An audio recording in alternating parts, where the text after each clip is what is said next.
Sa lahat ng kinainan ko sa Baguio ng rice meal or fried rice meals, dito ang pinakamasarap sa Miami. So, mura na tapos masarap pa. Sobrang sarap talaga ng fried rice. Para sa akin, number one tong fried rice nila dito eh. So, meron silang iba't ibang klase ng fried rice. Tapos, silog, meron din sila. Again, mura. At ang gusto ko dito, yung nakikita mo habang niluluto, yun no? Kita mo yung apoy, sunog, ang balahibo. O, kita mo? So, lahat ng niluluto nila, kitang-kita mo na ginagawa sa harapan mo. So, fresh talaga siya. Ito yung itlog, yung gulay.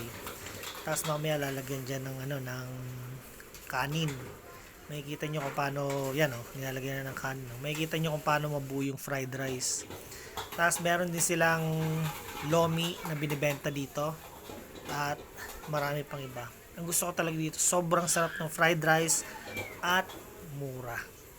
As in. Dito lang yan sa Miami. Malapit siya sa sa Victory Liner. So pagbaba nyo, ilang lakad lang. Ilang minutong lakad lang, makakapunta na kayo dito. Malapit din siya sa SM. Yun lang, sinishare ko lang. Ang lagi kong in-order dito ay fried rice with calamares or fried rice with lechon kawali. So ito yung calamares. Tapos ito naman yung lechon kawali. Ang lutong ng lechon kawali nila.